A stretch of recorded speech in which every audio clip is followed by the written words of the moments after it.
Winter सीझनमध्ये जशी आपण स्किनची काळजी घेतो, तशीच आपल्याला हेअरची सुद्धा काळजी घेणं तितकंच गरजेचं असतं.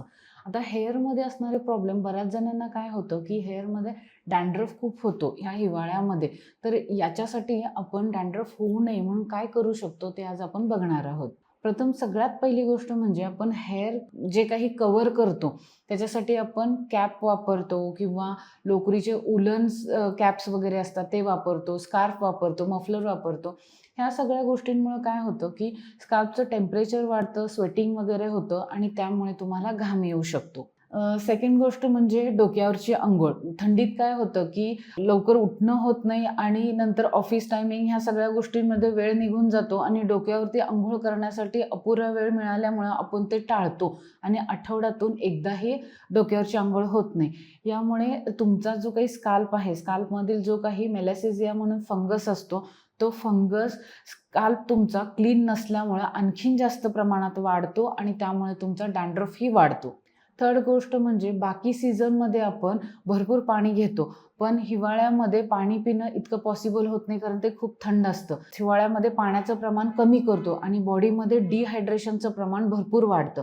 बॉडीचं डिहायड्रेशन झालं की स्काल्पसुद्धा डिहायड्रेट होतो आणि त्यामुळे डॅन्ड्रफ वाढू शकतो. त्यानंतर नेक्स्ट गोष्ट म्हणजे की आपण जे काही हेअरस्टाईल वगैरे करतो, बऱ्याचदा कसे असतात सीझन्स वगैरे वेडिंग सीझन असतं, बरेच फंक्शन्स वगैरे असतात. तर अशा वेळी स्टायलिंग करण्यासाठी, हेअर स्टायलिंग करण्यासाठी आपण बरेच प्रोडक्ट किंवा टूल्स वापरतो. जसं की आयर्निंग आहे, स्ट्रेटनर आहे, ड्रायर आहे. अशा गोष्टींचा वापर केल्यामुळं काय होतं, की तुमचा स्काल्प हा जास्त गरम झाल्यामुळं ड्राय होतो.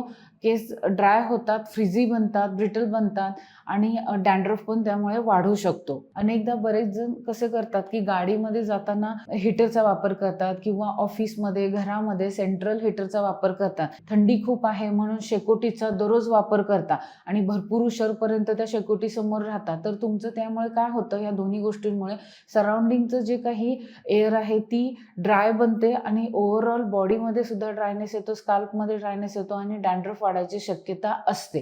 तर आता याच्यासाठी केअर काय घ्यायची?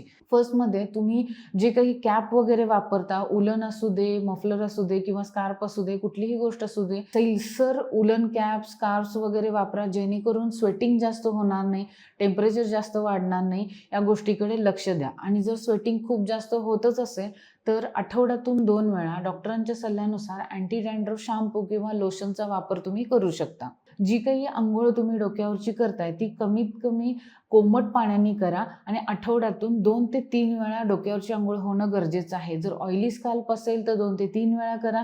जर ड्राय स्काल्प असेल तर 2 वेळा तुम्हाला चालू शकतं. आणि अंघोळीसाठी कोमट पाण्याचा वापर करा. जास्त कडक पाण्याचा वापर केल्यामुळे तुमचा स्काल्प हा आणखीनच ड्राय बनेल, सेन्सिटिव्ह बनेल आणि डॅन्ड्रफ मग वाढू शकतो. मग हे टाळण्यासाठी कोमट पाणीच वापरा. केस विंचरणं सुद्धा तितकंच गरजेचं आहे, कारण तुम्ही केअर घेत असाल तर ते प्रॉपर हेल्दी केस बनतात.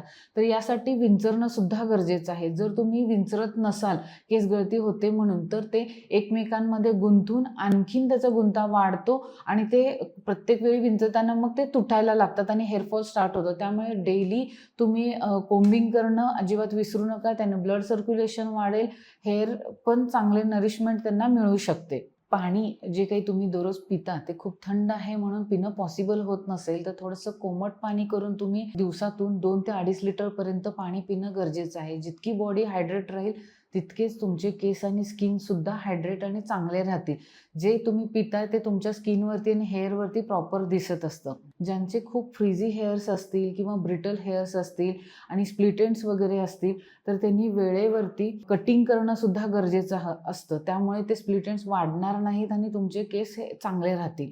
स्टायलिंगसाठी शक्यतो जे काही तुम्ही टूल्स वापरता त्यांनी तुमचा स्काल्पचं टेम्परेचर वाढतं आणि त्यामुळे केसही तुटतात, फ्रिझी बनतात आणि डॅन्ड्रफ वाढतो. त्यामुळे ते शक्यतो नॅचरल हेअरस्टाईल राहू दे, जितकं टाळता येईल. जे काही स्टायलिंगसाठी स्ट्रेटनर वापरता किंवा ड्रायर वापरता, त्याचा कमीत कमी वापर करा आणि अंघोळीनंतर शक्यतो कॉटन टॉवेलचा वापर करा. टर्किश टॉवेलनी जेव्हा तुम्ही केस वाळवता त्यावेळी ते जास्त फ्रिझी बनतात, इतकं त्याच्यातलं मॉइश्चरसुद्धा शोषून घेतलं जात नाही.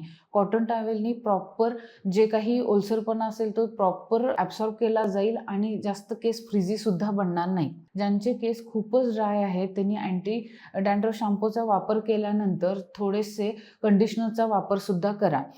ऑइलिंगचा वापर तुम्ही करू शकता. ज्यांना डॅन्ड्रफ नाही आहे अशा लोकांनी अंघोळीच्या अगोदर 2 ते 3 तास केसांना ऑइलिंग करून नंतर तुम्ही केस शॅम्पूनी वॉश करू शकता आणि कंडिशनरचा वापरसुद्धा करू शकता. खरंच खूप ऑइली स्कॅल्प असेल, डॅन्ड्रफ भरपूर प्रमाणात असेल तर शक्यतो ऑइल अवॉइड करून फक्त कंडिशनरचा वापर करणं जास्त चांगलं राहील. केसांसाठी आहारामध्ये कोणत्या गोष्टी तुम्ही जास्त प्रकर्षानं लक्ष द्याल?